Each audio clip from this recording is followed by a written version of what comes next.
Voilà, on est en direct. Il n'y a pas de décompte, pas de 3, 2, 1, je pensais. Bonjour David. Bonjour Bonjour Serge, le festival. Bonjour. merci beaucoup d'être ensemble parce que voilà, ça me tenait vraiment à cœur qu'on puisse vivre ensemble un moment comme ça de partage à distance, vu que nous n'avons pas pu nous embrasser depuis la Bretagne, depuis le mois de mars. Et encore, on ne s'est pas embrassé en Bretagne. Exactement, voilà. Exactement. Déjà, Il y a déjà la peste qui est arrivée. La peste, comme tu dis, ouais. Et voilà, comme on se disait, il y a une grande énigme sur l'avenir des spectacles publics, des spectacles en scène, des spectacles, et au-delà des spectacles, voilà, aussi des festivals de poésie. Et tu me disais quelque chose d'intéressant là maintenant, off, avant de passer en direct. Mais je pense qu'il faut séparer deux choses, la poésie et le spectacle. Même si nous sommes des gens de la poésie vivante, de la poésie action, de la poésie directe, du happening. Hein. Et donc, je suis obligé souvent de montrer ce que je fais à un public. Mais comme je l'ai toujours dit, un poète, c'est celui qui organise la destruction du public. Parce que le public, c'est un faux concept. C'est quelque chose de dangereux. C'est-à-dire, c'est un public suppose des consommateurs qui vont voir du spectacle, justement. Et nous, on n'est pas dans ce spectacle-là. Nous, on est dans le partage. Un festival, comme tu le fais, qu'est-ce que c'est dans le fond Comme tu le fais, comme nous le faisons, parce que on est, excusez-moi d'avoir dit, tu le fais, même si ça se repose sur tes épaules, mais un festival, c'est quelque chose qui est un partage et qui invente dans toute sa force, sa magnificence, sa volonté, ce que faisait dans la tradition, qui invente une nouvelle, des nouveaux châteaux d'amour. Voilà. Un festival, c'est un château d'amour comme dans lequel se produisaient nos ancêtres, les troubadours, notamment chez nous. Donc, quand je suis chez toi, chez vous, à Bruxelles, je suis dans une hospitalité. Et une hospitalité de château d'amour. Je suis le troubadour qui vient dire le poème pour la châtelaine qui est là, cette châtelaine invisible qui est la poésie. Et en même temps, les poèmes, c'est aussi inventer une civilisation. Nous sommes des fondateurs de la République, de la poésie, d'une nouvelle façon d'imaginer le monde, ce monde qui est terrible et qui est amoureux lorsque nous sommes ensemble et qui va partager les mots. C'est ce que je vois toujours au festival que tu fais à Bruxelles, que vous faites, que nous faisons ensemble. Et donc, je pense que on ne peut pas nous arracher la poésie. On peut nous arracher des théâtres, on peut nous arracher des espaces, on peut nous arracher des endroits où nous abriter, mais si la poésie ne peut pas être abritée quelque part pour se dire ou se réaliser, eh bien, il faut rompre, être complètement dialectique et aller en avant et inventer une autre façon de parler. C'est-à-dire que si on ne peut pas être dedans, eh bien, on va être dehors. Voilà. C'est ça la force de ce que nous sommes. Donc, une poésie de dehors. Si on n'a pas le Senghor pour les raisons de coronavirus, eh bien, on va aller dehors et dire des poèmes. Si on ne peut pas dire les poèmes, je ne sais pas, on peut afficher nos poèmes sur les murs, par exemple. Hein. Et donc, les gens, il faut peut-être... L'essentiel, ce n'est pas le spectacle. L'essentiel, c'est de ne pas rompre avec une relation à la parole. Voilà. Et la parole est à la fois écrite, orale, muette, ce qu'on veut. Et c'est cette parole qui va inventer le monde qu'il faut absolument remettre sur les murs. Sur les murs et dans de nouveaux espaces. On a plein de choses aujourd'hui. Hein, dans le téléphone, on a les vidéos, on a les internets que je ne sais pas faire trop marcher. Enfin bon, là, on fait quelque chose avec, je sais plus, avec Google. Et il faut y aller en ce sens. Il faut y aller. Il faut investir les endroits où la poésie n'a jamais investi. C'est-à-dire que si on veut pas, si on nous interdit l'espace, eh bien, nous allons accéder au temps. Voilà. Voilà. Nous allons accéder du temps. D'ailleurs, un poète, c'est celui qui transforme l'espace et en fait du temps. Voilà. Donc, c'est peut-être une bonne chose pour la poésie que de plus avoir un lieu. Moi, j'ai ce problème aussi à Toulouse avec la cave poésie. Enfin, et il faut que nous imaginions autre chose. Et pourquoi pas tendre des banderoles, pourquoi pas traverser les rues, pourquoi pas afficher des poèmes sur les voitures, pourquoi pas coller des poèmes sur les autobus, pourquoi pas organiser des lectures dans les jardins publics, hein, et Dieu sait si Bruxelles est magnifique pour cela, etc., etc., etc. Si on doit quitter les bistrots, quitter les théâtres, inventons d'autres bistrots, d'autres théâtres ailleurs. Voilà. Merci Serge. Oui, c'est effectivement un peu à toutes ces réinventions auxquelles nous pensons pour octobre, au cas où le Sangor nous est privé. Nous avons déjà beaucoup de... Notre festival a déjà beaucoup d'activités en dehors aussi. On fait déjà beaucoup de choses en dehors. Mais peut-être que cette prochaine édition sera l'édition du dehors, en fait. Où on devra réinventer notre présence publique dans les espaces publics, justement. Réapprivoiser les domaines publics. Il faut que tu fasses... Il faut faire confiance au poète. Parce que le poète, je parle du poète, je ne parle pas de l'organisateur. Le poète sait toujours, d'une certaine façon, ce qu'il peut faire ou ne pas faire. Et donc, il peut là imaginer vraiment quelque chose de fort auquel personne ne pense. Voilà. Voilà. La poésie, elle trouve toujours une façon de passer. La poésie n'a pas cessé dans les camps de concentration. Desnos disait des poèmes dans le camp. Primo Levi récitait la Divine Comédie de Dante. C'est pas le coronavirus n'est quand même pas un camp de concentration nazi. Il est dangereux car les pouvoirs peuvent organiser une société totalitaire de contrôle, mais c'est à nous à inventer, à faire respirer la poésie d'une autre façon. Donc, faisons confiance à la poésie elle-même. Eh bien, l'appel est lancé à tous les poètes et poétesses qui devaient intervenir au festival. Ben voilà, on va tous réinventer autre chose, tous penser à autre chose, aller encore plus loin. C'est à eux à faire des propositions, David. Ouais. C'est à eux, c'est à nous à faire des propositions. Par exemple, je peux te dire, écoute, j'ai bien envie d'investir une ligne d'autobus à Bruxelles, et c'est à toi à nous aider en disant, bon, je prends en contact avec là, et on va mettre des poèmes à l'intérieur des autobus, par exemple, affichés comme dans le métro un peu à Paris, par exemple. Je dis n'importe quoi, etc., etc. On va investir une rue, et donc on va investir une rue, la rue du Saint-Gorre, par exemple. On va mettre des poèmes sur les vitrines, on va, etc. C'est à nous à l'inventer. On peut faire des poésies avec des vélos. Hein. Mais ce ne sont pas de bonnes idées qu'il faut avoir. C'est des volontés poétiques. Tu comprends? Des volontés poétiques qui vont être en accord avec le poème qui a été réalisé. Mais pas de l'animation.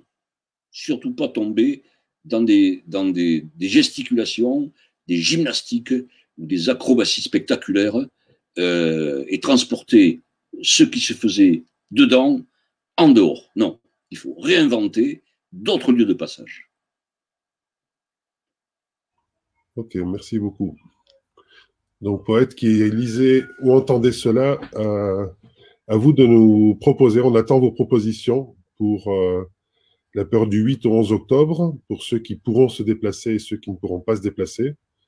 Parce que ça aussi, je veux dire, on a beaucoup d'invités venant de l'étranger, beaucoup de France ou d'Italie. Et aujourd'hui, nous ne savons pas ni si on pourra encore se déplacer, ni si on pourra héberger aussi, tout simplement, les personnes. Il y a toutes ces questions-là qui se posent. Parce que autant chez l'habitant, dans les hôtels, c'est mal parti pendant un bon bout de temps. Mais donc voilà. On reste à votre écoute et contactez-nous pour nous suggérer à Nadia, moi et Pierre et d'autres, toute l'équipe du festival, nous proposer vos envies et vos actions de poésie. Serge, je vais maintenant te proposer de lire. Tu m'as parlé de textes que tu venais d'écrire récemment. Oui, mais peut-être que je vais en lire d'autres, parce que j'ai deux sur mon écran, et j'ai deux pages qui sont ouvertes. Mais il y en a une qui me parle, que je n'ai pas écrit récemment, que j'ai écrit l'an passé, je crois, que je vais te dire. Peut-être que ça correspond à notre période. Le titre, c'est « Le paysage est blessé ». Nous le savons que le paysage est blessé par une grande scie, tenue par les anges. C'est pour cela que la lune vomit du sang, car elle s'est saoulée avec du vin de pierres pressées.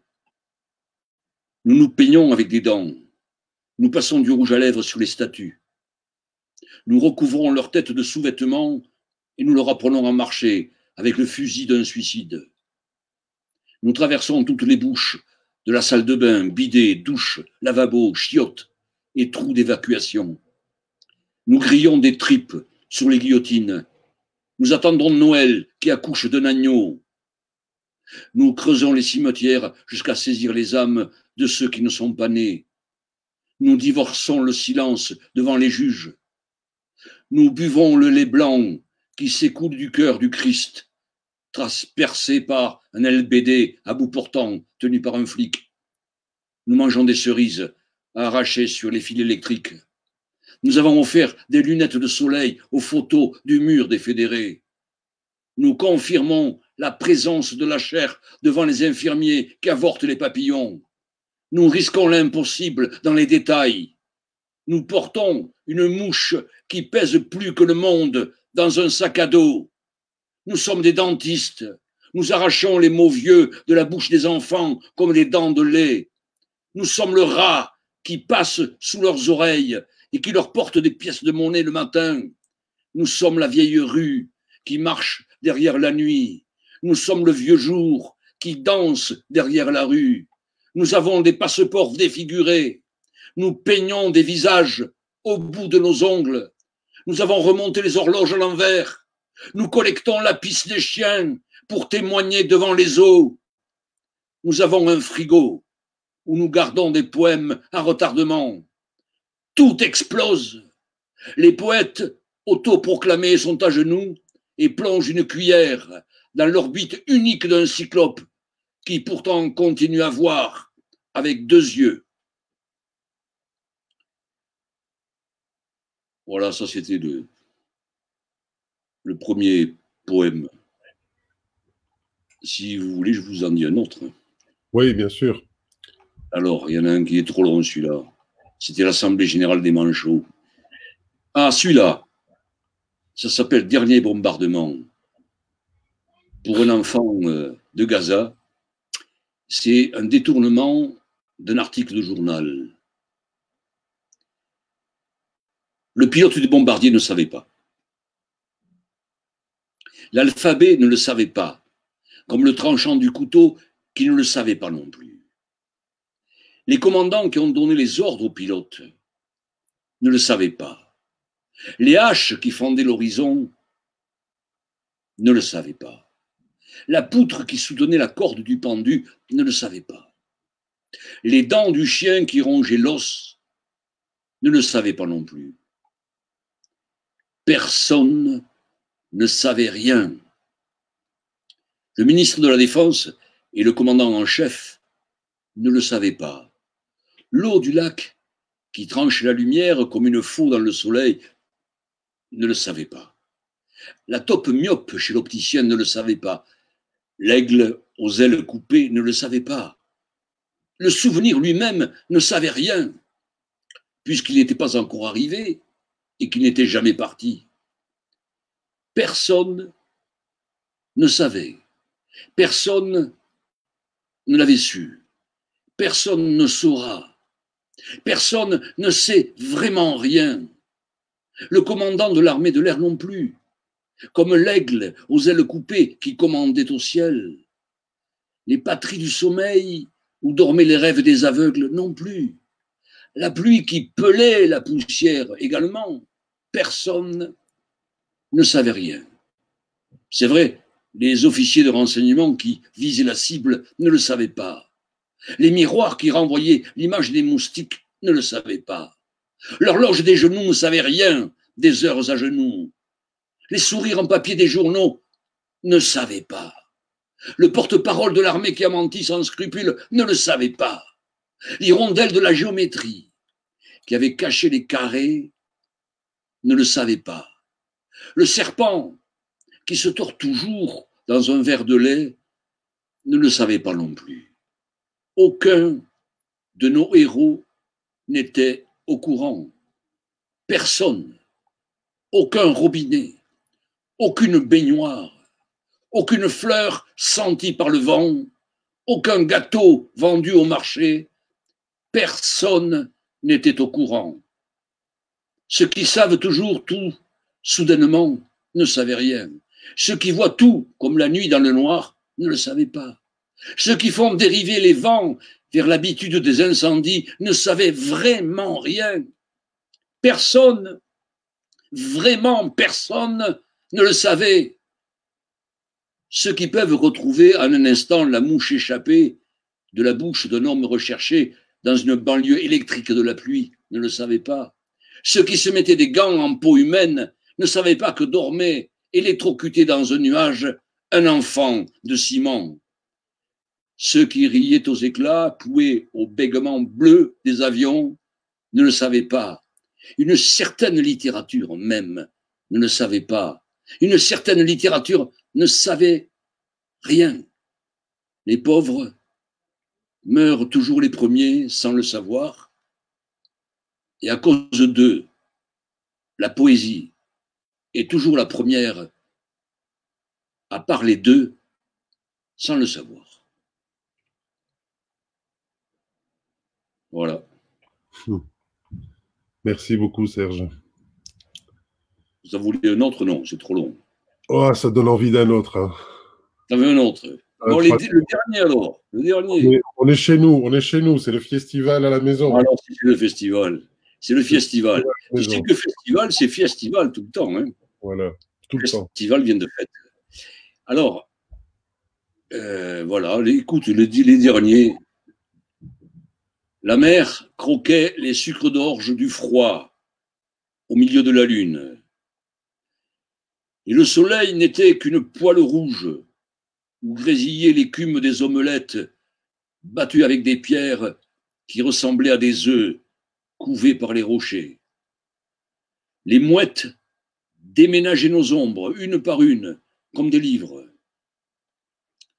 Nous n'aimions pas ce paysage de déménageurs clandestins, ni de soldats pourris. L'espérance s'étendait au loin et désertait la montagne. Nous ne comptions plus nos naissances, ni nos morts. Nous n'avions plus de veuves, car ils les avaient tuées, et la vie ne savait pas compter les cadavres. Et le comptable était un enfant aux cheveux blancs qui pensait que seule une enfance était devant lui et qu'il ne savait pas qu'elle avait vieilli depuis longtemps. Nous regardions l'obscurité qui coulait sur les vagues. Le clocher de l'église fauchait sans arrêt les nouveau-nés comme la carte sans nom du tarot. Les fleurs repoussées parmi les feux qui vomissaient parfois des roses.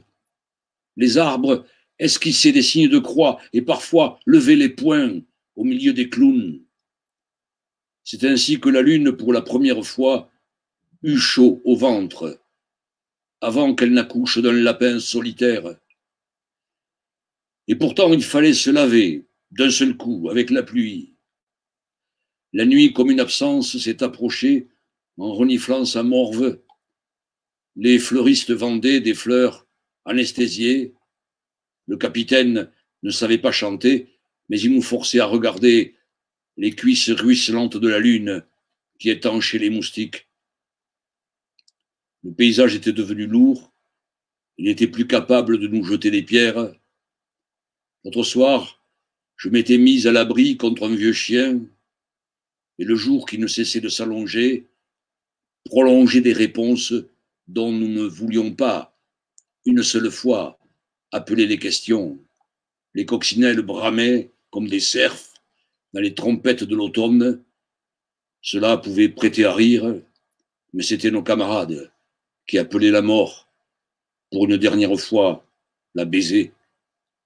La pluie se faisait les ongles, puis se les peignait en rouge pour ressembler à l'œil d'un chien au milieu de sa niche. La forêt n'avait même pas la force de se cacher dans ses arbres, et le capitaine qui nous commandait n'avait que des chiffres à la bouche que nous lui avons ensuite arrachés pour faire des dentiers aux épouvantails. Nous avons vécu dans les boucheries avec des quartiers de pluie coupés en morceaux et prêts à la vente. Le ciel était comme du vin pur que nous versions directement dans le gosier des oiseaux pour les saouler. Les calendriers étaient remplis de saints qui étaient des bêtes, 5 vaches, 5 coqs, 5 cochons. Nous ne savions plus qui prier, et la messe était dite dans le zoo par un vieux prêtre déguisé en singe. Soudain, une grande bête est arrivée vers nous avec des flics venus des bidonvilles et des haut-parleurs. C'étaient de très jeunes enfants dont la mère ne voulait pas. C'étaient des ordures bons pour les poubelles. Ils ressemblaient à de mauvais oiseaux et en boitant avec leurs ailes, ils faisaient boiter le ciel, qui était déjà vieux. Voilà, je m'arrête là. Merci Serge. Vraiment, c'est le dernier poème que j'ai écrit pour Raoul Zurita, un poète chilien. Et si un jour on pouvait l'inviter au festival, ça serait merveilleux. Mais on espère de pouvoir... Oui, on va vraiment sonder cette édition qui ne pourra être que différente. La prochaine, c'est le premier volet des Chants de la Transition, parce que c'est le titre du festival pour 3 années. Hein, sur 3 années, ça s'appelle le Chant de la Transition. Et donc, clairement, on savait déjà qu'il fallait se réinventer. Nous qui sommes tout le temps dans la réinvention, finalement, pas parce que nous ne sommes pas contents, mais parce que nous sommes justement dans la joie. Nous sommes tout le temps dans l'invention et la réinvention et la réévolution. Je suis vraiment, vraiment très, très content, Serge, de te voir d'abord, parce que ça fait trop de temps qu'on ne s'est plus vu, même si on s'est vu au mois de mars, chez Bruno Jeunesse d'ailleurs, hein, qui nous a hébergés à son festival, qui était un peu le dernier festival de poésie qui a pu se faire. Et je vais terminer, en fait, il ne s'est jamais passé une fois sans que j'ai lu au moins un petit texte. Je vais nous lire un texte du camarade Antonio Bertoli, extrait de Astre et désastre. C'est très court, c'est Révélation. Alors je vais lire en italien quand même aussi, hein. Ah oui. Puis en français. Rivelazione. Chi crede che l'enigma sia rinnovabile lo diventa. Diventa l'enigma. Sapere senza mai fondare niente sarà la sua legge, una legge che osserverà ma che avrà ragione di lui. Tutto quanto sarà compiuto d'ora in avanti. Di essenziale in questa prospettiva sarà compiuto, in mancanza di meglio. Ceux qui croient que l'énigme est renouvelable deviennent cette énigme. Savoir sans jamais rien fonder sera leur loi, une loi qu'ils observeront, mais qui aura raison d'eux. Tout sera accompli dorénavant. D'essentiel, et dans cette perspective, sera accompli, faute de mieux. Donc c'était Révélation d'Antonio Bertoli, Astre et désastre, grand camarade de vie, de route.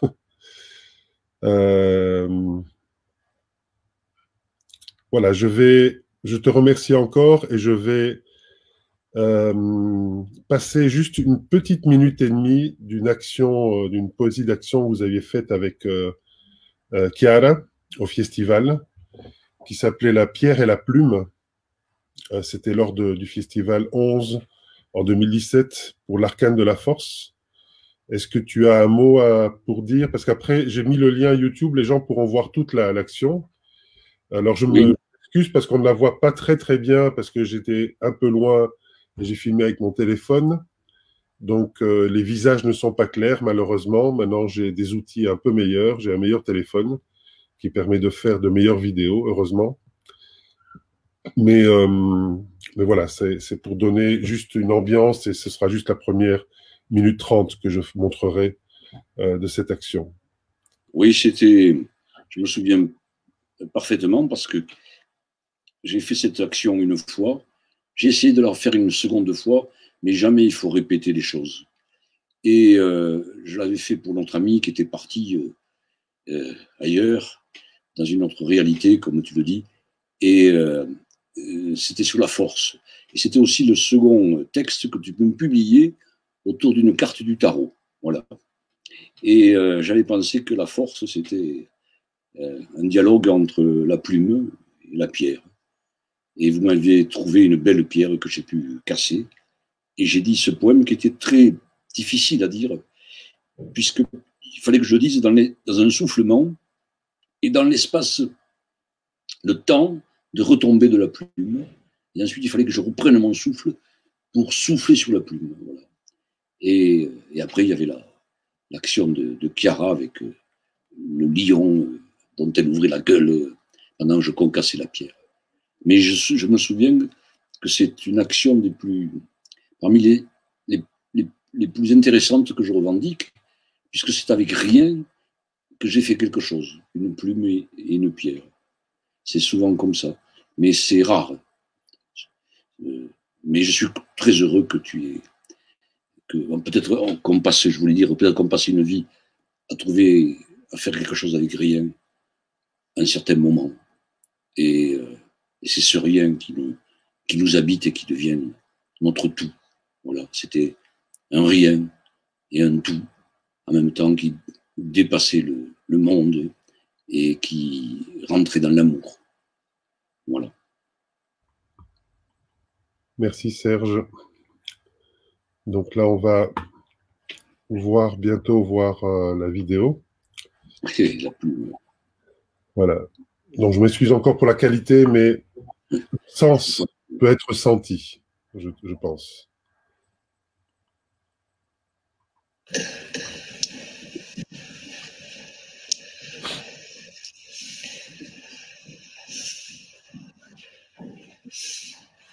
Si tu attends quelqu'un, laisse la porte ouverte.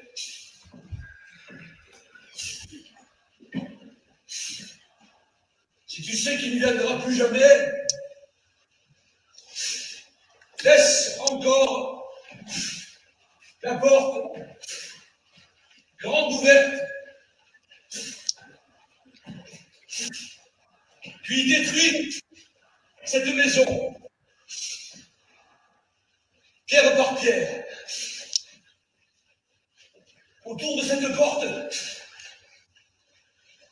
toujours laissée ouverte. Et peut-être viendra-t-il un jour, par l'intérieur de cette nouvelle maison sans mur, et sortira-t-il par la porte, toujours laissée ouverte, sans que personne ne l'ait vu entrer.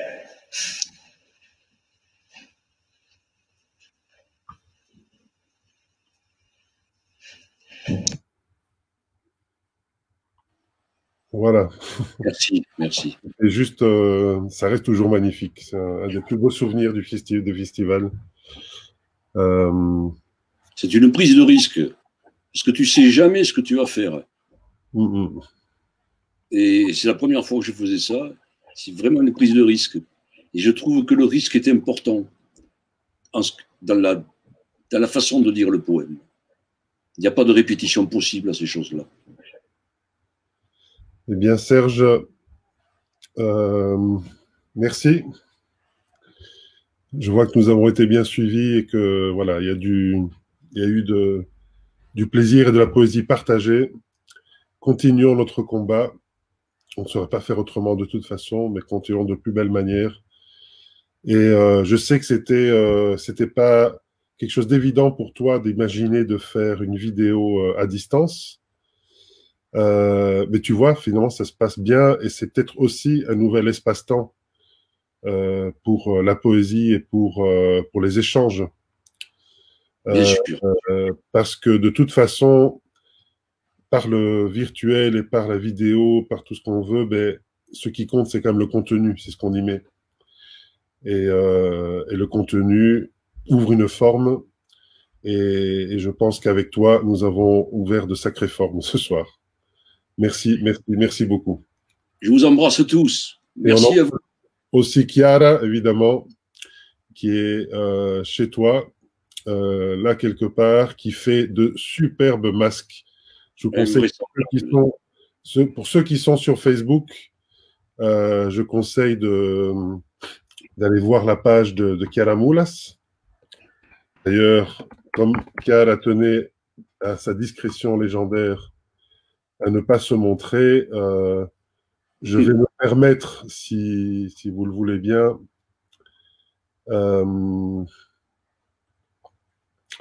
voilà, de montrer. En fait, on va pouvoir montrer quelques...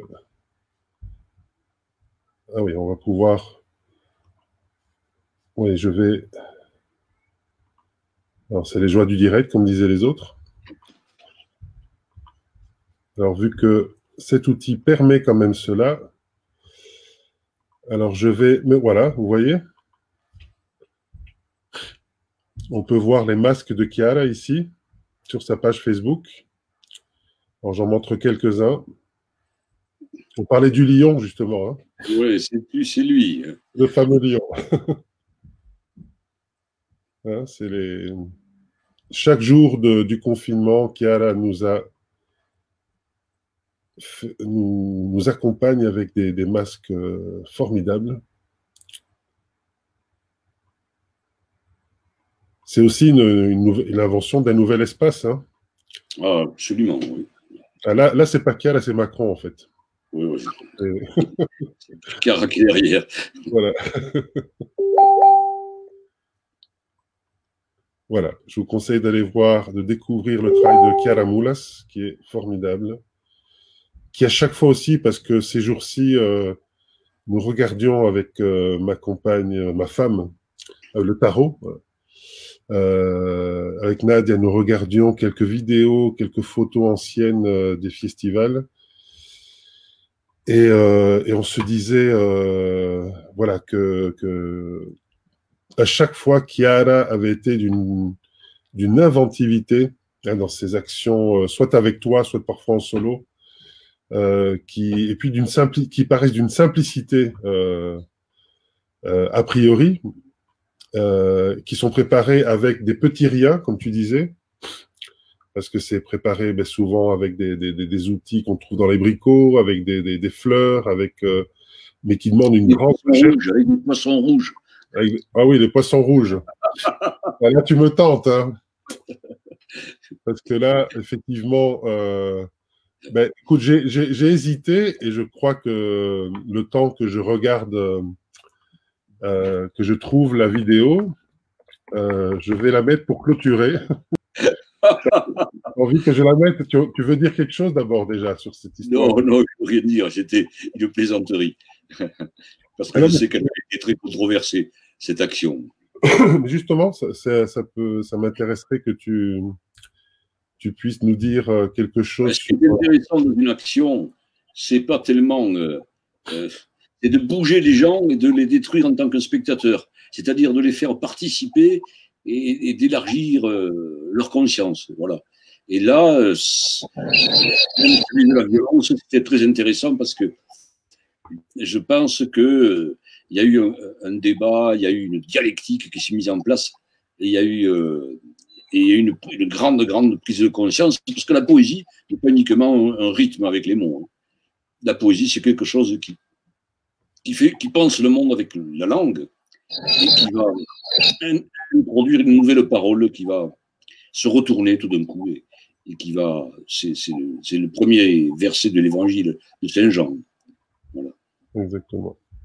Ben, écoute, on va terminer avec cette action. C'est 2 minutes 48. C'est pas ça fait rien.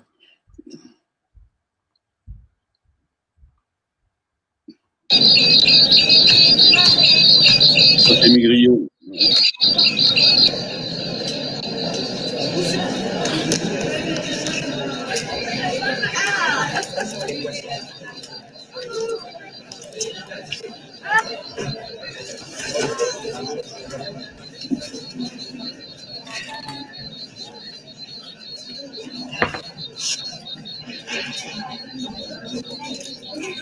Alerte radioactive.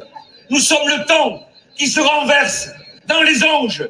Nous avons des ongles retournés. Nos mains sont du métal liquide devant les tanks. Alerte radioactive. Le silence arrête sa patience devant ces angles. Un cochon parfait rôde dans les boucheries de la lumière. Nous clouons des vélos sur la nuit. Alerte radioactive. La gravité de l'araignée nous invite à exister. Nous tirons des cordes. Nous renversons des toboggans dans les barbelés. Nous avons des armes et des chaussettes. Nous vivons sous des abris avec nos chiens que nous éventrons quand nous avons soif.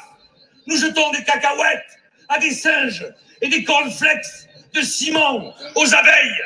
Nous pouvons soutenir un siège. Nous sommes prêts. Nous prions dans des haut-parleurs en peau humaine. Alerte radioactive. Nous sommes un cheveu qui attache un papillon dans le vent. Nous avons des peignes de feu. Nous sommes enfermés pour l'éternité. Nous habitons un bunker de plastique avec de la musique. Nous avons le bonheur à perpétuité. Un oiseau à bois dans une cage. Nous avons cotisé à des assurances infinies. Nous regardons la bourse monter dans les nuages. Alerte radioactive. Nous avons rétabli la peine de mort sans avoir voté. Nous sommes prêts à survivre à ceux qui meurent. Le silence du miel nous fait hurler devant des ruches comme des croque-morts. Nous recommencerons. Les contrôles de sécurité se multiplient dans nos barrages. Alerte, nous ne reviendrons pas. Nous ne sommes jamais revenus. Sauvons les poissons rouges du Japon.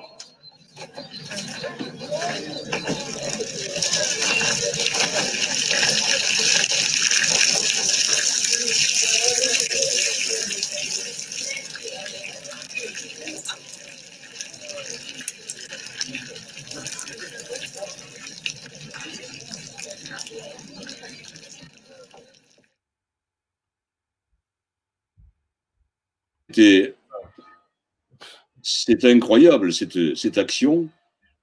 On dirait qu'elle a été faite exprès pour le festival d'aujourd'hui. Ben, c'est incroyable. Avec les masques. Il y a une préscience dans la poésie qui nous échappe complètement. C'est pour ça qu'il faut faire confiance à la poésie, parce qu'elle investit les poètes, elle fait faire des choses qu'on n'avait jamais prévues. J'aurais jamais calculé quelque chose comme ça aujourd'hui, par exemple. On l'a fait il y a 3-4 ans, je ne sais plus, 4-5 ans. C'était en 2011. Ben, tu vois, déjà le temps passe. 9 ans. 9 ans. 9 ans. Il y a 9 ans, ouais. 9 ans avec des masques pendant le festival. Oui, tu te rappelles, c'était l'époque de Fukushima. De Fukushima, c'était exactement. Oui, c'était bon. Fukushima, et donc il y avait, vous aviez imprimé des portraits de Japonais décédés. Oui, de la radioactivité qui avait été cassée par la radioactivité. Et ce qui m'avait intéressé, c'était qu'il y avait des gens qui étaient en défense des poissons rouges. Les gentils, c'était des gens merveilleux. Mais bon, c'était les poissons pour eux. Mais ce qui m'intéressait, c'est qu'ils ont marché sur les photos des gens des visages de ceux, des êtres humains qui avaient été victimes de la radioactivité. Et ça m'a intéressé parce qu'il y a eu un débat au sein du public là-dessus. Et en fait, le débat, la poésie, c'est pas quelque chose qui unit. Hein. La poésie, c'est quelque chose qui doit diviser pour pouvoir s'aimer à part. C'est un peu comme les premiers vers ou les premiers versets de la Bible, Bereshit bara, et Dieu divise, sépare la lumière des ténèbres pour faire penser le monde. Bon, on va arrêter là. Ouais. Je vous embrasse très fort. Nous aussi. Et merci encore. Salut tout le monde. Salut. Tout le monde. Et à demain pour moi. Et mardi avec d'autres. Salut, salut.